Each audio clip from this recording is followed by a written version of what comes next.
राधे राधे आप सभी भक्तों को। आशा करती हूँ आप सभी लोग अच्छे होंगे। तो चलिए आज का वीडियो हम शुरू करते हैं। आज है शुक्रवार और डेट है 13। तो आज हमारे ये लाला सोए हुए हैं। सुबह के 7:30 बज चुके हैं। सर्दियों में मैं 7:30 बजे जगाती हूँ और गर्मियों में 6:30 या 7 बजे के आसपास जगाती हूँ। तो सर्दियों का रूटीन मैं आपको आज शेयर करने वाली हूँ आप लोगों के साथ में। तो देखिए मेरे लाला दोनों सोए हुए हैं। मैंने डबल कंबल उड़ा रखा है इनको, क्योंकि अभी सर्दियाँ अधिक हैं लाला के हिसाब से। तो देखिए छोटे लाला को मैंने जगा करके बिठा दिया है।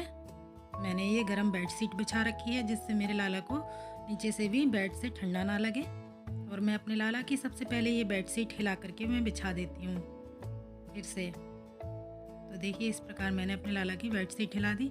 जिस प्रकार हम अपना बिस्तर हर रोज़ बिछाते हैं हिला करके, तो उसी प्रकार मैं अपने लाला का भी बिछाती हूँ। तो देखिए अब मैं इनको जगा के मैंने बिठा दिया है और गर्म पानी ही मैं इस्तेमाल करती हूँ इनको स्नान के लिए, क्योंकि सर्दियाँ चल रही हैं।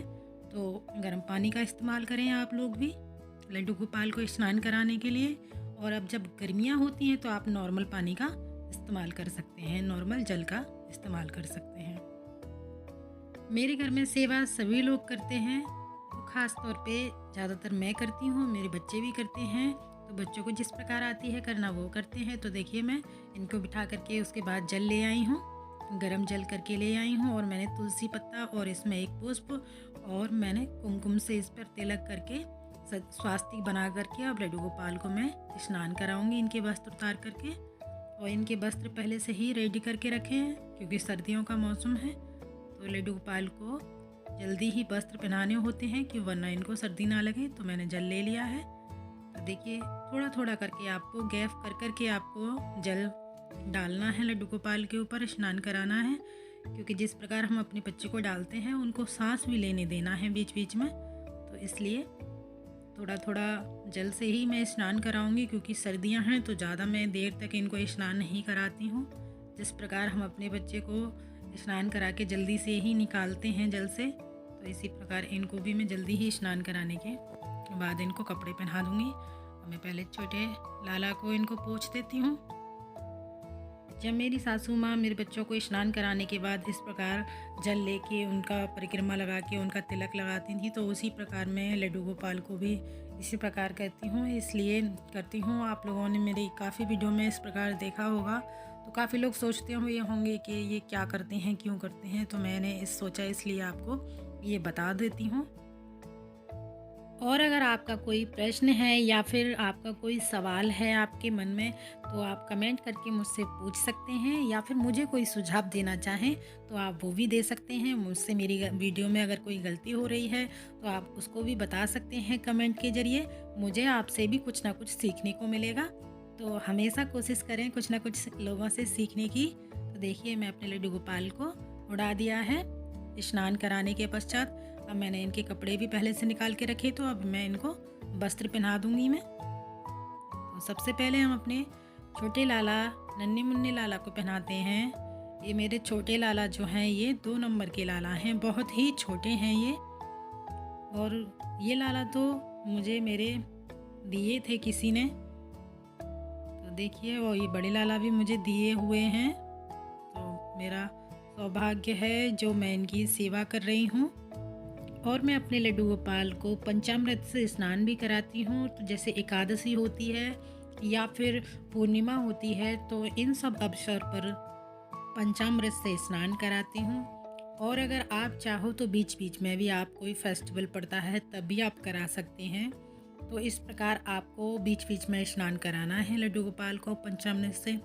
और पंचामृत में आपको क्या क्या लेना है, आप शहद ले सकते हैं, चीनी या बूरा ले सकते हैं, उसमें पुष्प ले सकते हैं, शहद ले सकते हैं, दही ले सकते हैं, दूध ले सकते हैं। तो जिसमें 5 चीज़ों का मिश्रण मिलकर जो बनता है उसे पंचामृत स्नान बोलते हैं। तो आप इस तरीके से अपने लड्डू गोपाल को भी स्नान करा सकते हैं। देखिए भक्ति में कोई नियम नहीं होता है कि जो आप ये सोचते हैं अरे हम लड्डू गोपाल को तिलक लगाना भूल गए, आप पूजा करते समय लड्डू गोपाल की इतना लीन हो जाते हैं, उनके ध्यान में इतना खो जाते हैं कि आपको और बाकी की चीज़ों का ध्यान ही नहीं रहता है, सिर्फ आपको भगवान की भक्ति ही नज़र आती है।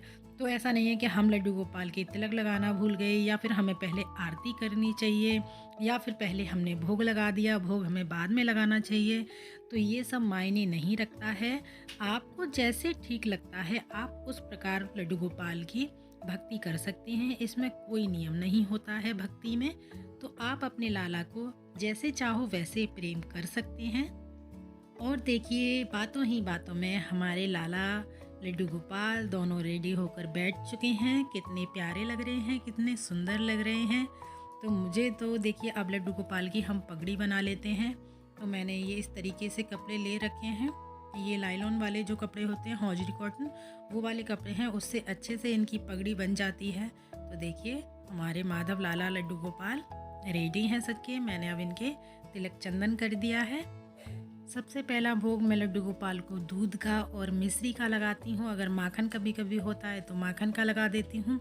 आपके पास जो अवेलेबल है, आपके घर में जो है, आपने बनाया है, आप उसी का भोग लगाइएगा। कुछ अलग से बनाने की ज़रूरत नहीं है। और हाँ, खास करके अगर आपके यहाँ सब्जी में लहसुन प्याज का इस्तेमाल होता है तो वो उसका भोग आप नहीं लगा सकते हैं। अगर चाहो तो आप अलग से लगा सकते हो, बना सकते हो। तो देखिए, ख़ास तौर पर मैं क्या करती हूँ, जिस दिन मेरे यहाँ लहसुन या फिर प्याज का इस्तेमाल होता है किसी सब्ज़ी में, तो मैं लड्डू गोपाल को दही के साथ चीनी डाल करके और पराठा उनके साथ ये ज़रूर मैं भोग लगाती हूँ। दही तो आपके सभी के घरों में अवेलेबल होता है। अगर आपके पास कुछ नहीं होता है तो आप दही के साथ पराठा खिला सकते हैं अपने लड्डू गोपाल को। तो कोशिश करें कि बिना प्याज के बनती है सब्ज़ी तो मैं उसका भी भोग लगाती हूँ। नहीं तो कभी कभार मैं अपने लड्डू गोपाल के लिए आलू की सब्ज़ी या फिर आलू फ्राई करके उनको भोग बनाती हूँ मैं। जब लड्डू गोपाल को आप रेडी कर दें, उसके बाद आप इनको इत्र लगाएं। इत्र की खुशबू इनको बहुत ही अच्छी लगती है, सुगंध बहुत ही अच्छी लगती है, उससे बहुत प्रसन्न होते हैं। तो आप कभी बांके बिहारी मंदिर जाएं तो आपने देखा होगा, वहाँ पर उनके द्वार पर उनको इत्र से मालिश की जाती है। अगर बांके बिहारी मंदिर में लड्डू बांके बिहारी की मालिश होती है तो उनको इत्र से मालिश किया जाता है। अगर पट बंद होते हैं तो बहुत से भक्तों को आपने देखा होगा कि उनका जो द्वार होता है, तो आपने देखा होगा काफ़ी बार उस पर इत्र से मालिश करते हैं लड्डू उनकी बांके बिहारी की, तो उन तक उनकी सेवा पहुंच जाती है उस द्वारा। मैंने काफ़ी बार ऐसे भक्तों को वहाँ पर करते हुए देखा है। तो इस प्रकार आप भी कर सकते हैं अपने लड्डू गोपाल की सेवा। तो 11 बजे के आसपास हम अपने लड्डू गोपाल को भोजन का भोग लगाते हैं। तो देखिए, हमारे पास जो अवेलेबल है हम उसी का भोग लगाते हैं। तो हम अपने लड्डू गोपाल के लिए दही ले आए हैं। दही में चीनी डाल करके लड्डू गोपाल को भोग खिलाएंगे। उसके बाद हमने ये चने भी रखे हुए हैं। तो बाकी के लोगों को प्याज डाल के पसंद है तो उनके लिए प्याज के, और अपने लड्डू गोपाल के लिए बिना प्याज का हम भोजन बनाते हैं, भोग भी लगाते हैं उसी का। ख़ास तौर पर मैं ये बात बहुत ध्यान रखती हूँ कि लहसुन प्याज लड्डू गोपाल के खाने के आसपास भी ना रखा जाए। तो आप भी इस प्रकार कर सकते हैं। तो मुझे भी कुछ भी कठिन नहीं लगता है। मैं काफ़ी टाइम हो गया लड्डू गोपाल को ऐसे कराते हुए भोजन, तो आदत पड़ चुकी। भोजन भोग लगाते समय ताली या फिर घंटी का प्रयोग जरूर करें। इसके बिना लड्डू गोपाल भोग स्वीकार नहीं करते हैं। और तुलसी का पत्ता, ये 2 चीज़ें बहुत ही आवश्यक हैं। तो तभी आप लड्डू गोपाल को भोग लगाइएगा।